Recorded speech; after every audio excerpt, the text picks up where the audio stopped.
In today's video, I'm going to teach you how to add admin user to Shopify store.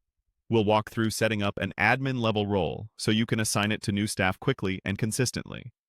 Roles act like permission templates in Shopify, which makes onboarding safer and faster because you define the access once and reuse it whenever you add a person to your store.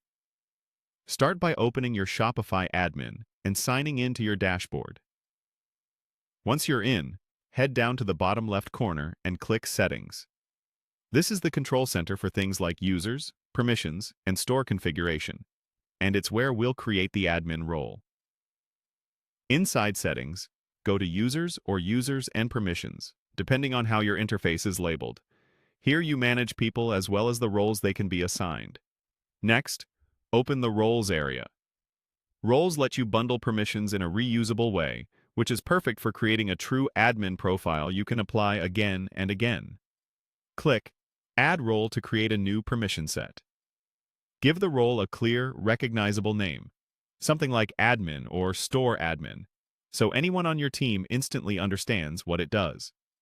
If you see a description field, add a short note about who should have this role and what it covers. Clarity here prevents mistakes later. Select a role category to help organize permissions.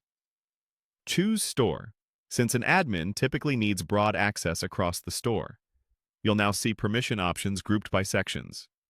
Start with Home, to allow the user to access the main dashboard view and high-level insights. From here, review the remaining permissions. For a full admin, you'll generally enable comprehensive access across products, orders, customers, content, marketing, discounts, apps, and especially settings. If you prefer a more controlled admin, you can tailor this set to match your policies, but remember that some tasks, like managing billing, domains, or checkout settings, require settings-level access. When everything looks right, click Save. Your new admin role is now ready to use. The next time you add someone to your store, you can assign this role during the invite process so they immediately receive the correct permissions without you toggling dozens of switches each time. A few quick tips as you finalize this. Name roles consistently. Review them quarterly to match your current workflows. And follow the principle of least privilege if you're unsure.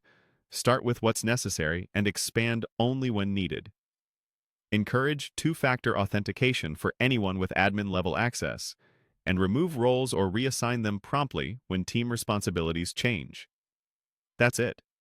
You've created an admin role you can confidently assign to new users.